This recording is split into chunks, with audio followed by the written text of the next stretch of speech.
রাধে রাধে বন্ধুরা, তোমরা সবাই কেমন আছো? আশা করি খুব ভালো আছো। আমি না খুব ভালো আছি, কিন্তু একটা কথা কি জানো, আমি দুদিন ধরে ভিডিও দিতে পারিনি। আমার শরীরটা খুব খারাপ ছিল, কিন্তু জ্বর জ্বর ভাব তো, ওয়েদারটা চেঞ্জ হচ্ছে সেটা তো জানো সবাই, তার জন্যে।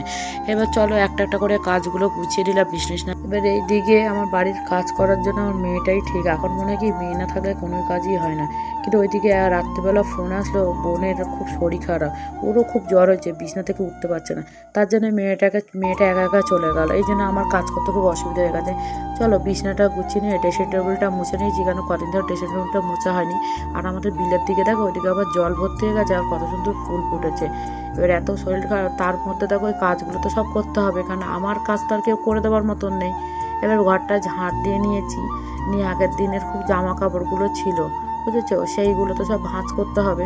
তার জন্য কার্পেটের ওপরে আমি কাঁথাটা পেতে নিয়েছি, কেন কার্পেটটা যদি ধুলোগুলো লেগে যায় কাঁচা জামা কাপড় মতো, ওই জন্য কাঁথাটা পেতে নিয়েছি। নেওয়ার পরে এবার জামা কাপড়গুলো দেখো একটা একটা করে ভাঁজ করে নিচ্ছি। এদিকে আগের দিন যে কেচেছিলাম সেটা তো জানো। আর একটা বড় কথা একটা কি জানো, মোজাগুলো কেমন করে ভাঁজ করছি, তাই তো প্রত্যেকদিনই না কম বেশি করে জামা কাপড় কাচতে হয়। কেন একসাথে যদি আমি জামা কাপড় কাচি সেগুলো আবার প্রচুর জামা করে যায়। ওই জন্য এখন গরম পড়ে গেছে, তার জন্য শীতের জিনিস বলো সব কিছু একটু একটু অল্প অল্প করে কেচে আমাকে তুলে রাখতে হচ্ছে। কিন্তু একসাথে কাচতে তো সবারই তো কষ্ট হয় বলো। এবার নাও চলো গুছিয়ে নিলাম এইদিকে। আর ওইদিকে দেখছো একটা কাঠের ওই টেবিলটা আমি ছোট ঘরে নিয়ে চলে এসেছি, সেটা তোমাদের সাথে দেখানো হয়নি। এই মোজাগুলো আমি যে ভাঁজ করেছি সেটা কিন্তু তোমরা দেখেছো, ঠিক আছে, আমি কীভাবে ভাঁজটা করেছি। কিন্তু এইভাবে যদি তুমি ছোট করে ভাঁজ করে রাখো, মোজাটা দুটো মোজা এক জায়গায় থাকবে। কেন এখন যেহেতু গরমকাল পড়ে গেছে, আমি শীতকালের জন্য এইভাবে গুছিয়ে রেখেছি, কেন কোনো জায়গায় রাখলে তাহলে হারাবে না। আর বছর যখন শীতকাল আসবে আমি যেরকম জিনিস রাখবো সেরকমই জিনিসটা পাবে, ঠিক আছে। তোমরা এরকম করে ভাঁজ করে রাখো, দেখো জিনিসগুলো একটাও হারাবে। এদিকে আমার জামা কাপড়গুলো ভাঁজ করা হয়ে গেছে, তার মধ্যে চলে গেছিলাম মুদিখানা দোকানে। মুদিখানা দোকানে আলু পেঁয়াজ যা যা লাগে, কেন সামনে তো হোলি আসছে, হোলিতে সব কিছু লাগবে। এসে চলে গেলাম ছাদের ওপরে। ছাদে দেখো লঙ্কা কুল রোদে দিয়েছি, পিসির বাড়ি থেকে কুল এনেছিলাম সেই কুল। এবার ওইগুলো রোদে দেওয়ার পরে আমি এদিকে পাতা ছিল, পাতা ঝাঁটতে পড়েছিলাম না, সৃষ্টি গাছের পাতা ছাদের মধ্যে দেখো ভর্তি, সেইগুলো নিয়ে আসলাম উনুনে রান্না করবো বলে। কারণ এদিকে কাঠকুটো নেই, যেটুকুনি পাতা রয়েছে সেই দিকেই রান্না করবো, কেন সেগুলো তো শেষ করতে হবে না, ছাদটা খুব নোংরা হয়ে যাচ্ছে। সেখান থেকে নামিয়ে নিয়ে এসে তার মধ্যে দেখো গাছের এই দিকটা দেখালাম, গাছের এখানটা কত সুন্দর লাগছে, দেখো বেদানা গাছটা তো কত সুন্দর ফুল ফুটেছে। এবার নিচে চলে এসেছি, এসে দেখো উনুনের কাছে এসেছি।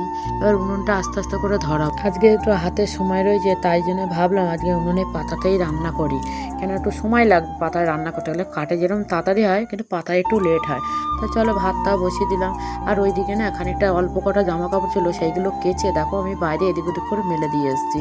এবার তার মধ্যে আমার ছেলেকে বললাম যে তুই একটুখানি উনুন ধারে বস না, উনুনে একটু জালটা ঠেল, কেন যেহেতু পাতা তো নিভে যাচ্ছে। দেখো আমার ছেলে উনুনে জাল দিচ্ছে। যাতে হোক, ছেলে বলো মেয়ে বলো সবাইকেই কাজে লাগে বলো, কাউকে তো আর ফেলে দেওয়ার মতন না, সব কিছু শিখিয়ে নিতে হবে। না বুঝলে সব কিছু বোঝাতে হবে, কিন্তু কিছু করার নেই। চলো এদিকে পেঁপে আর উচ্ছে কেটে নিয়েছি, নিয়ে একটু শুকনো মতন করবো। এদিকে ওয়েদারে এতই ঠান্ডা, এত খারাপ ওয়েদার, সে বলা যাবে না। ফাল্গুন মাসে কোথায় গরমকাল, আর তার মধ্যে পড়ে যাচ্ছে শীতকালের মতন ওয়েদার।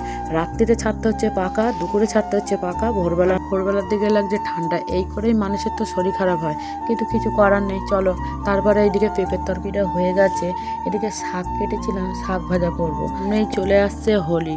হোলি মানেই আমাদের একটা আনন্দর দিন, কেন আমাদের পুজো বলো হোলি বলো সব জিনিসটাই বাঙালি মানেই আমাদের আনন্দর দিন। আমাদের এত আনন্দ হয় যে কবে এই জিনিসটা আসবে। আর এই সময় যদি কারো শরীর খারাপ হয় বলো কতটা খারাপ লাগে। তা আমার ওই যে সেই অবস্থা, কিন্তু এখন কি করা যায়, যতই যাই হয়ে যাক না, হোলি খেলা বন্ধ। সেটাও হয়ে গেছে। এদিকে দেখো আগের দিন আমি নোটে মাছ কিনেছি, সেটা ফ্রিজের মধ্যে রেখেছিলাম, দেখো পুরো শক্ত হয়ে গেছে, কেন এত বরফ হয়ে গেছে। আমি কিন্তু অনেকক্ষণ আগে বের করে রেখেছিলাম, কিন্তু গলেনি। তো চলো গরমের তাপ লেগে লেগে গলে কিনা দেখি। এদিকে আদা রসুন সব রকম দিয়ে কষে আর ওই নোটে মাছটা আমি দিয়ে দিয়েছি। দিয়ে এদিকে কড়াইতে এত রোদ পড়েছে, আমি কিন্তু দেখতেই পাচ্ছি না তরকারিটা কী হচ্ছে। আমি বুঝতে পারিনি যে ফোনের মধ্যে আমার এইভাবে ক্যামেরাটা দেখা যাচ্ছে না। কিন্তু চলো ওখানে তো দুপুর হয়ে গেছে, তার জন্য রোদটা চলে এসছে, তাহলে রোদের মাছটা কমপ্লিট হয়ে গেল।